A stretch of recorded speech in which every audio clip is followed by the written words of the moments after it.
Hello everyone, welcome back to Awesome GK YouTube channel. বন্ধুসকল আজি ভিডিওটিত আমি আসাম ডাইৰেক্ট ৰিক্ৰুটমেন্ট গ্ৰেড 3 আৰু গ্ৰেড 4 পৰীক্ষাৰ বাবে প্ৰয়োজন হোৱা কৈ 50টা অসমীয়া সাধাৰণ জ্ঞানৰ প্ৰশ্ন আলোচনা কৰিবলৈ ওলাইছো।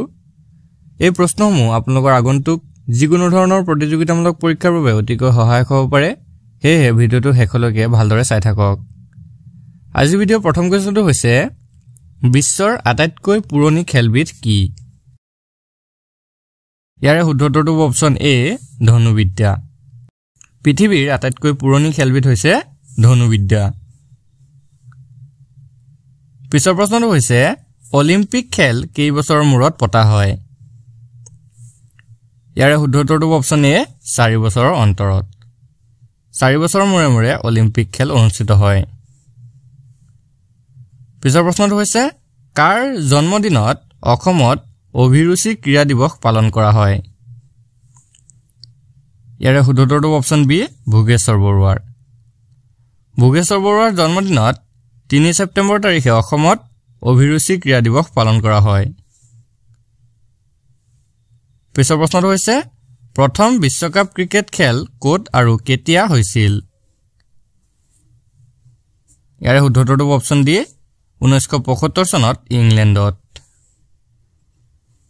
পিছৰ প্ৰশ্নটো হৈছে এদিনীয়া আন্তঃৰাষ্ট্ৰীয় ক্ৰিকেট খেলৰ 500 উইকেট লোৱা বিশ্বৰ প্ৰথমগৰাকী ক্ৰিকেট খেলুৱৈ কোন আছিল? ইয়াৰে শুদ্ধ উত্তৰটো অপচন বি ৱাছিম আকৰাম।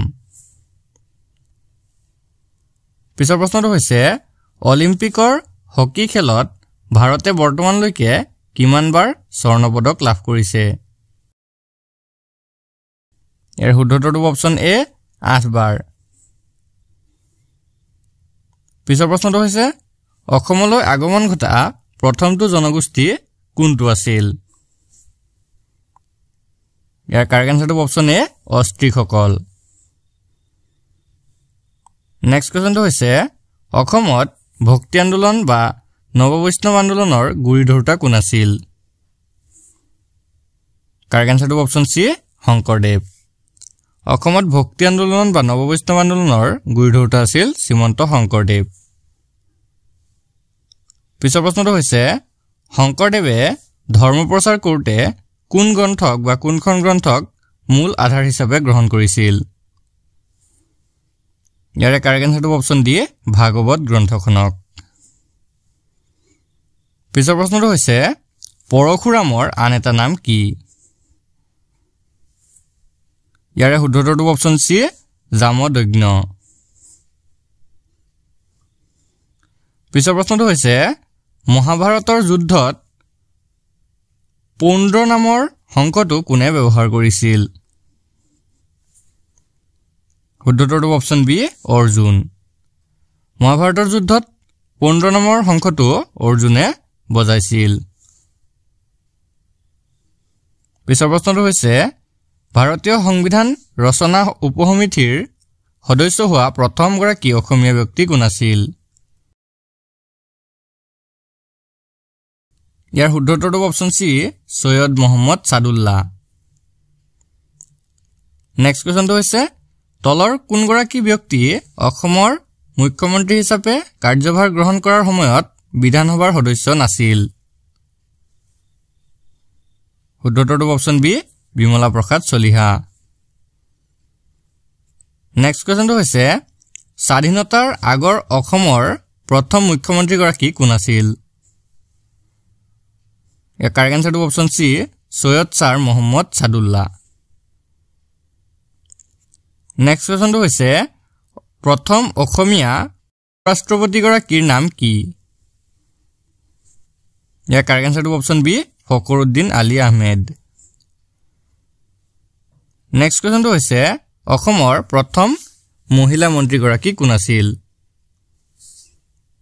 ইয়াৰ কাৰেক্ট আনসাৰটো অপচন বি বনেলী খংমেন। পিছৰ প্ৰশ্নটো হৈছে অসমৰ প্ৰথম মহিলা বিত্তমন্ত্ৰীগৰাকী কোন আছিল? ইয়াৰ শুদ্ধ উত্তৰটো অপচন চি অজন্তা নেওগ। অসমৰ প্ৰথম মহিলা বিত্তমন্ত্ৰীগৰাকী হৈছে অজন্তা নেওগ। পিছৰ প্ৰশ্নটো হৈছে অসম বিধানসভাৰ আসন কেইখন? ইয়াৰে শুদ্ধটো অপচন এ 126 খন অসমত 126 খন বিধানসভাৰ আসন আছে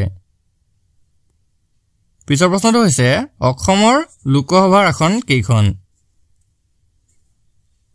ইয়াৰে শুদ্ধটো হ'ব অপচন বি 14 খন অসমত 14 খন লোকসভাৰ সমষ্টি আছে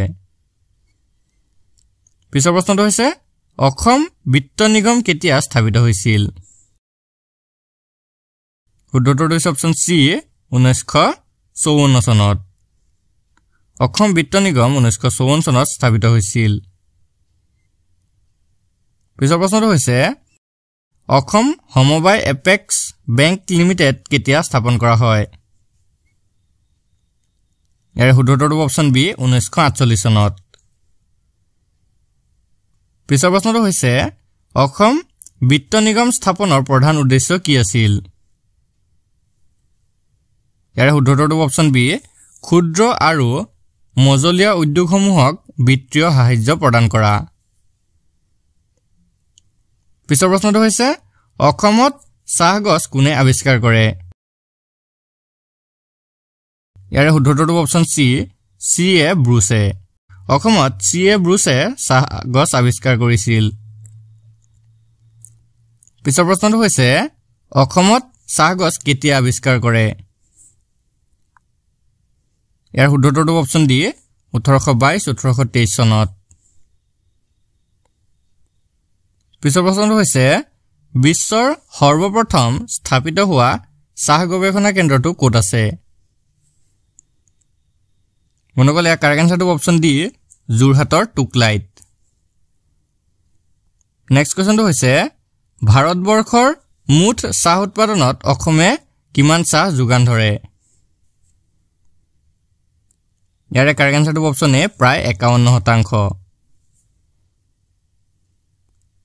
পিছৰ প্ৰশ্নটো হৈছে যোৰহাটৰ টুকলাইত স্থিত বিশ্বৰ প্ৰথমটো চাহ গৱেষণা কেন্দ্ৰ কেতিয়া স্থাপন কৰা হয় ইয়াৰে শুদ্ধটো অপচন ডি 1911 চনত নেক্সট কোৱেশ্চনটো হৈছে অসমত প্ৰথমটো তেল শোধনাগাৰ ক'ত স্থাপন কৰা হয় শুদ্ধটো অপচন বি 1901 চনত ডিগবৈত নেক্সট কোৱেশ্চনটো হৈছে ডিগবৈ তেল শোধনাগাৰ বৰ্তমান বাৰ্ষিক শোধন ক্ষমতা কিমান ইয়াৰে শুদ্ধটো option C 7.5 lakh ton next কোৱেশ্চনটো হৈছে বঙাইগাঁও তেল শোধনাগাৰ কেতিয়া স্থাপিত কৰা হয় শুদ্ধটো অপচন সি 1962 চনত নেক্সট কোৱেশ্চনটো হৈছে গুৱাহাটী স্থিত নুনমাটি তেল শোধনাগাৰ শুভাৰম্ভ কেতিয়া হয় ইয়াৰে শুদ্ধটো অপচন এ 1961 চনত পিছৰ প্ৰশ্নটো হৈছে অসমৰ হিলঘাটত থকা মৰাপাট কলটো কেতিয়া স্থাপন কৰা হৈছিল কাৰেক্ট আনসাৰটো অপচন সি 1970 চনত পিছৰ প্ৰশ্নটো হৈছে অসমত সৰ্বপ্ৰথম কিমান চনত ৰেলপথ স্থাপন হৈছিল ইয়াৰে কাৰেক্ট আনসাৰটো অপচন সি 1882 চনত নেক্সট কোৱেশ্চন ভাৰতীয় ৰিজাৰ্ভ বেংকৰ প্ৰথম অসমীয়া সঞ্চালক গৰাকী কোন আছিল মনকলে কাৰেক্ট আনসাৰটো option C Ganesh Phukan next কোৱেশ্চনটো হৈছে অসমৰ কপাহ উৎপাদন হোৱা ঠাইখনৰ নাম কি কাৰেক্ট আনসাৰটো অপচন এ মিকিৰ পাহাৰ নেক্সট কোৱেশ্চনটো হৈছে এৰি মুগা পাট কাপোৰ উৎপাদন হোৱা ঠাইখনৰ নাম কি ইয়াৰে শুদ্ধটো অপচন ডি শুৱালকুছি নেক্সট কোৱেশ্চনটো হৈছে অসম চৰকাৰে কেতিয়া ৰাজ্যিক পৰিবহন অৰ্থাৎ ষ্টেট ট্ৰান্সপোৰ্ট ব্যৱস্থা শুভাৰম্ভ কৰিছিল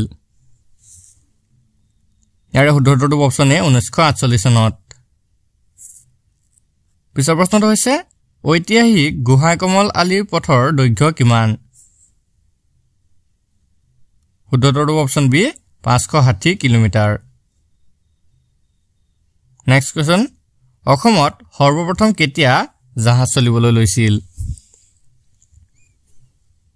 ইয়াৰ কাৰেক্ট আনসাৰটো অপচন এ 1849 চনত নেক্সট কোৱেশ্চনটো হৈছে অসম বিত্ত নিগম কেতিয়া স্থাপিত হৈছিল ইয়াৰ শুদ্ধটো অপচন সি 1954 চনত নেক্সট কোৱেশ্চনটো হৈছে উত্তৰ পূব উন্নয়ন বিত্ত নিগম কেতিয়া স্থাপন হৈছিল মনগলিয়া কাৰেক্ট আনসাৰটো অপচন এ 1996 চনত নেক্সট কোৱেশ্চনটো হৈছে অসম গ্ৰামীণ বিকাশ বেংক কোন চনত স্থাপন হৈছিল শুদ্ধটো অপচন বি 2006 চনত পিছৰ প্ৰশ্নটো হৈছে মানৱ সৃষ্ট পৰিৱেশৰ উদাহৰণ কোনটো ইয়াৰ শুদ্ধটো অপচন ডি ওপৰৰ আটাইকেইটা অৰ্থাৎ ঘৰ যাতায়াত ব্যৱস্থা অট্টালিকা আৰু আন্তঃগাঁথনি এই আটাইকেইটা হৈছে মানৱ সৃষ্ট পৰিৱেশৰ উদাহৰণ পিছৰ প্ৰশ্নটো হৈছে তলৰ কোনবিধ জলজ উদ্ভিদৰ অন্তৰ্গত নহয় ইয়াৰ শুদ্ধটো অপচন ডি নাৰিকল নাৰিকল গছটো জলজ উদ্ভিদৰ অন্তৰ্গত নহয় নেক্সট কোৱেশ্চনটো হৈছে তলৰ কোনবিধ প্ৰাণী উষ্ণৰক্তি শ্ৰেণীৰ অন্তৰ্ভুক্ত ইয়াৰ কাৰেক্ট আনসাৰটো অপচন সি চৰাই পিছৰ প্ৰশ্নটো হৈছে প্ৰজেক্ট টাইগাৰ তলৰ কোনখনৰ লগত জড়িত কাৰেক্ট আনসাৰটো অপচন সি মানাহ প্ৰজেক্ট টাইগাৰটো মানাহ ৰাষ্ট্ৰীয় উদ্যানৰ লগত জড়িত আজি ভিডিঅ'ৰ শেষৰ কোৱেশ্চনটো হৈছে তলৰ কোনবিধ গেছ বায়ুমণ্ডলৰ নিম্ন উষ্ণতাত অধিক ইয়াৰ শুদ্ধটো অপচন সি কাৰ্বন ডাই অক্সাইড নিম্ন উষ্ণতাত বায়ুমণ্ডলত আটাইতকৈ বেছি পোৱা গেছবিধ হৈছে কাৰ্বন ডাই অক্সাইড গেছ মনগল আজি ভিডিঅ'টো আপোনালোকৰ বাবে ইনফৰমেটিভ হলে ভিডিঅ'টো এটা লাইক কৰি দিব আৰু বন্ধু বান্ধৱীৰ সৈতে শ্বেয়াৰ কৰি দিব ধন্যবাদ